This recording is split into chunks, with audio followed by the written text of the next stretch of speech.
حتما براتون اتفاق افتاده که پارازیت نذاشته اخبار روز در ایران رو دنبال کنید، یا در اروپا اینترنت بازی در آورد و دسترسی به رسانه‌های مختلفتون قطع شده، یا اصلا خواستین فوتبال ببینید و به دلیل ترافیک زیاد رو اینترنت قطع شده یا کیفیتش پایین بوده، یا اگر در ایران بودین هزینه نصب ماهواره رو دیدین که چقدر بالا رفته. بهترین کار اینه که یه دیشگردان داشته باشید تا تمام این مشکلات حل بشه. من ایمان هستم و در ادامه این ویدیو نصب دیشگردان رو به صورت کامل بهتون توضیح میدم. پس بریم بیایم.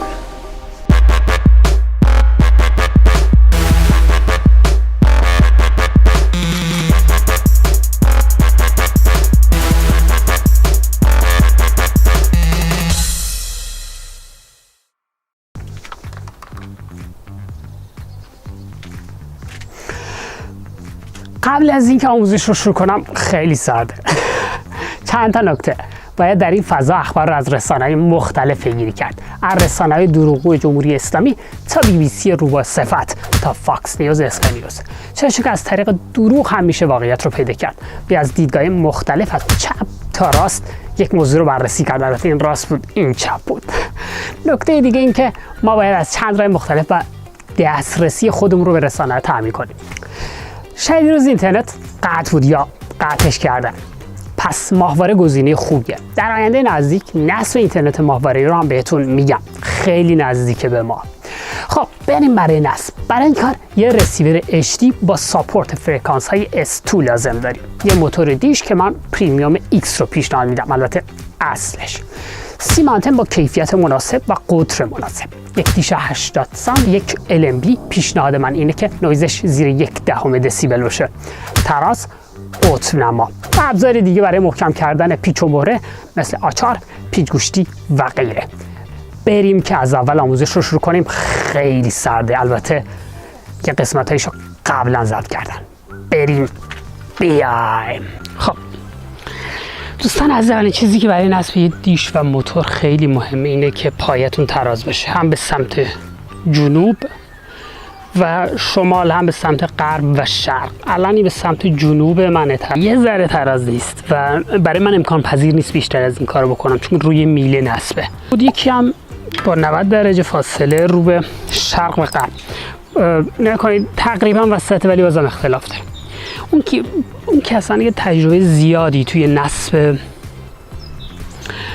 دیش و موتور ندارن، یعنی تجربه اولشون رو این کارو میکنن، پس حتما این رو روی وسط قرار بدید. پس این پایه اولین چیزیه که خیلی مهمه و اگه شما 100% اون رو تراز کنید، نکنید به این بغلش مهمه، رو بالا، چون الان من پلاستیک دارم احتمالاً میزنه که تراز نیست. این بغلا بگیرید که مشخص باشه دقیقاً ترازه یا نیست. این اولین چیزی که خیلی مهمه. پایه اصولی ترین چیز یا اصلی ترین چیز میتونه باشه که اگر اینجا رو تراز نداشته باشید، طبق اون اصولی که اصول اولیه است، نتونید اون رو نصب کنید. میریم بقیه مراحل هم بهتون بگم. دومین چیزی که خیلی مهمه اینه که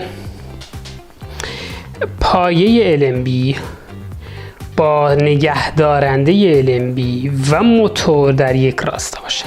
این خیلی مهمه، یعنی اگر این موتور یه ذره به این طرف کج باشه یا به اون طرف کج باشه، یک انحراف ایجاد میکنه و باعث میشه که باز اگر با یه اصول اولیه رو به جلو برید و تجربه اولتون باشه به سختی بتونید رو نصب کنید. پس دو تا از نکات اصلی قرار گرفتن LMB، پایه LMB و موتور در یک راستا و در یک خطه، این خیلی مهمه. این هم دومین چیزی که خیلی مهمه. حالا سومی رو هم بهتون خواهم گفت. خب مرحله بعدی وارد کردن طول و عرض جغرافیاییه که اگه اینجا نگاه کنید توی رسیورهای مختلف جاش متفاوته که ما یه طول جغرافیایی داریم، یه عرض جغرافیایی داریم. اینها رو بر اساس است اند وست یا نورس یا جنوب. توی ایران حتما بالای روی ایست، پایینی هم روی نورس، یعنی ما توی نیمکره شرقی و نیمکره شمالی اگر صورت دو نیمکره شرقی و غربی یا دو نیمکره شمالی و جنوبی تقسیم کنیم، ایران هم توی نیمکره شرقی و شمالیه. پس عددی که قرار میگیره اون بالا بر اساس شرقه و پایینی بر اساس شمالی. این دو تا عدد رو میتونید توی گوگل مپ اون نزدیک اطراف خونتون یه مثلا چه میدونم یه فضای خالی پیدا کنید، یه تپ بکنید روش، اون بالا عددش رو نشون میده. خب اینجا میبینید که من گوگل مپ رو آوردم و یه نقطه‌ای در تهرانه. من اینو اگه زوم بک کنم یا برم جلو، این تهرانه یا هر جای دیگه مهم نیست. من میام و مثلا فکر کنید من نزدیک اینجا خونمه و میام توی فضای خالی که آدرس نباشه، مثلا توی این فضای سبز که نزدیک خونمه، یه دستمو نگه میدارم و یه عددی اینجا بهم بده. نکنید 2 تا عدد به من داد، یه 35.68 خورده‌ای بعد کما 51. اون عدد اولی 35 خورده‌ایه، 35.68 میشه شمالی و عدد بعدی 51.38 میشه عدد یمنی شرقی. این عدد شرقی میشه یعنی است میشه، این عدد میشه شمالی. این 2 تا عدد رو نزدیک خونتون رو پیدا میکنید، چون ما میخوایم به صورت یوزالز نصب کنیم نه دستی. بریم مراحل بعدم دونه دونه براتون توضیح میدم.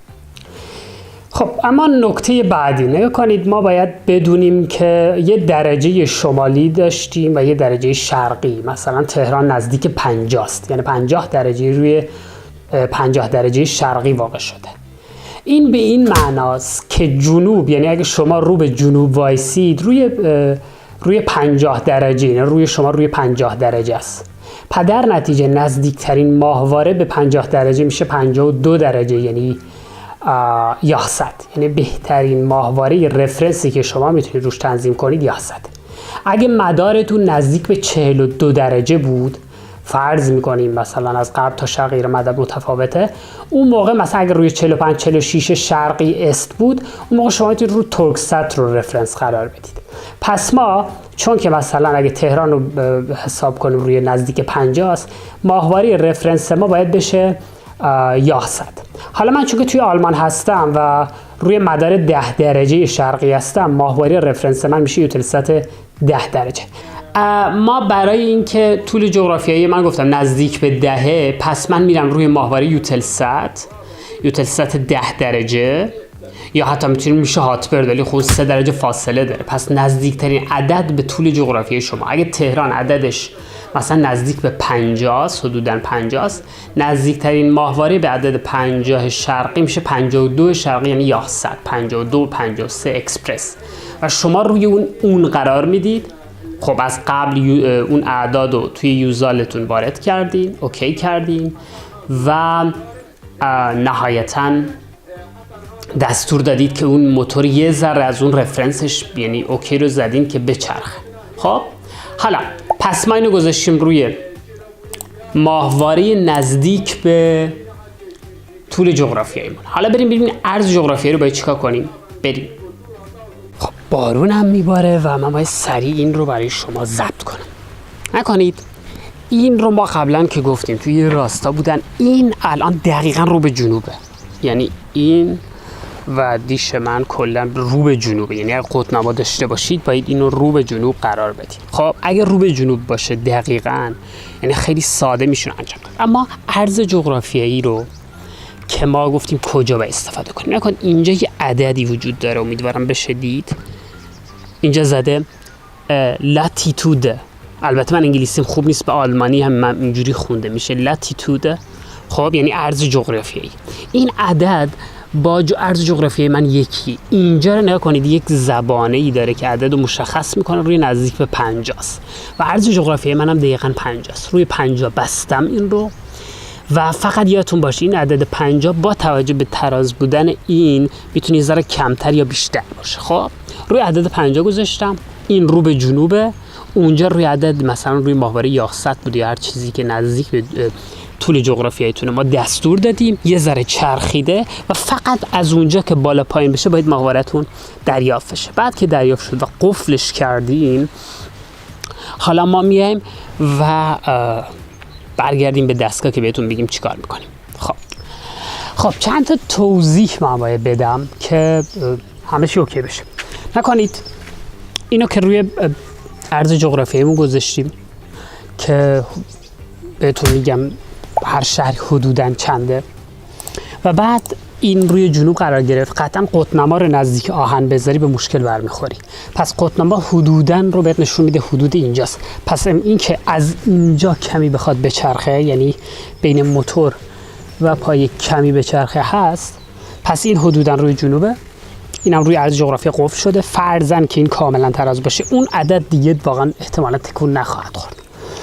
بعد از اون این که روی جنوبه، با توجه به رفرنسی که شما به دستگاه دادید و یه دستورم دادید که به چرخه، مثلا اگه اکسپرس باشه یه ذره میچرخه یا تورکسل باشه یه ذره میچرخه و بعد شروع میکنید به یه ذره بالا پایین کردن. این احتمالاً باید بگیره اگه روی جنوب باشه، اگه نباشه یه ذره به چپ یا راست دوباره بالا پایین. نکته دیگه LMBش که اون ور کلا نمیتونید ببینید، ولی فکر کنم شاید بتونید یه دستی بهش بزنی بیاد. معمولاً زیر موتور 2 تا دکمه است که برای چپ و راست کردنش، که اینا اصلا به درد کسانی که نمیدونن نمیخوره. اونجا LMB رو میبینید، حتما باید ساعت 0 باشه. بالاش یه سری اعداد داره، اون رو به پایین باشه که بهش میگن ساعت 0، یعنی دقیقاً روی 6 میشه در اصل. یعنی بر اساس ساعت قرار بدیم 6 میشه، اونم روی 6 قرار بدیم. پس ما از طریق دستگاه دستور دادیم یه ذره چرخیده، مثلا 100 و بعد اون فرکانس هست روی اون قرار میدیم، یه ذره بالا پایین باید بگیره. اگه گرفت دقیقش میکنیم، اگه نگرفت یه ذره چپ یا راست دوباره دقیقش میکنیم، از اینجا چپ راست میکنیم. بعد که گرفت و بالاترین قدرت با بالا پایین کردن و چپ راست کردن این انجام دادیم، رو قفل میکنیم، اونجا هم قفل میکنیم و بعد فقط اونجا دستور میدیم که مثلا روی، حالا خب اکسپرس رو گرفتیم، درجه هم دادیم، میگیم برو روی تورکست، میره. بعد حالا باید نگاه کنیم، باید قوی ترین حالتش رو گرفته. برای این کار فقط روی این بالاش، اینجاش، یعنی بالای دیش رو یه ذره میگیریم رو به عقب یا جلو، یه ذره آروم فشار میدیم که به هم نریزه. فقط نشون بدیم آیا انحرافی داره یا نه. اگه نه، با تکون دادن به عقب یا جلو ضعیف شد، خب خیلی عالی، میریم یه دونه اونورتر، مثلا میریم روی عرب 126. بعد همین رو چک میکنیم.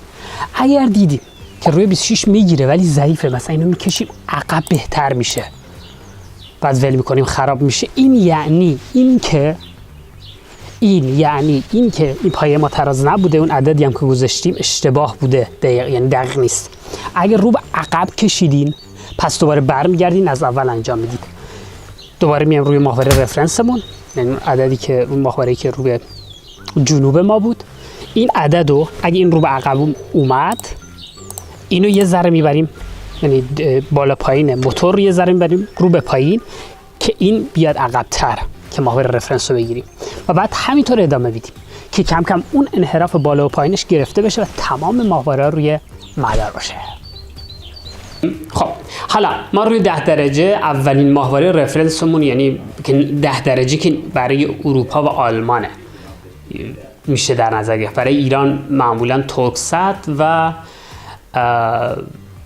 یاست، چون که طول جغرافیایی از شرق تا غرب ایران یه چیزی ما بین 44-5 تا حدود 50 خورده اگه اشتباه نکنم. خب حالا ما اولی رو گرفتیم. در نتیجه وقتی که ما عدد طول و عرض رو تو به دستگاه وارد کردیم، دستگاه متفاوت، روی دستگاه من که ویو پلاسه، توی قسمت منو اگه بیاد، خب و توی قسمت ستاپ، توی سرویس سرچینگ، توی تیونر کانفیگریشن، حالا من فقط کافیه برم روی ماهواره دیگه، مثلا قبلا من نصب کردم، مثلا میام روی هاتبرد، بدون اینکه بخوام رو تنظیم کنم، مثلا میام روی ویو پرژن اچ دی و فقط صبر میکنم و خودش پیداش میکنه، لازم به تنظیمش نیست.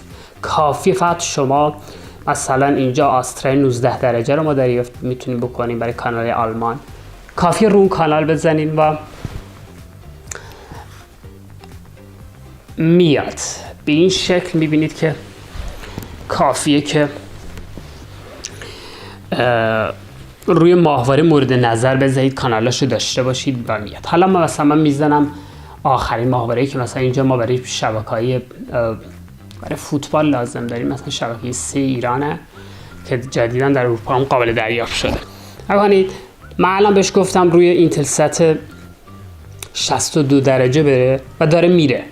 ما فقط صبر میکنیم که روی این جهت میبینید که اومد، سیگنالش اومد و فقط شبکه 3 داستانش اینه که قفل باید از طریق کد 20 باز بشه که الان باز شد به این شکل. ممنون از اینکه تا اینجا با ما بودید و من سعی کردم آسون ترین توضیحی که ممکن بود به شما بدم. بهتون قول میدم اگر استپ به استپ جلو برید میتونید این کار رو انجام بدید و فکر کنم هزینه 200-300 هزار تومان حداقل در ایران داره، یا در اروپا بتونید به هر حال این رو دریافت کنید. ممنون از اینکه با ما بودید. ویدیوهای قبلی ما رو ببینید، ویدیوهای ما رو به اشتراک بگذارید، کانال ما رو سابسکرایب کنید، زنگوله رو بزنید. شب و روز همگی خوش.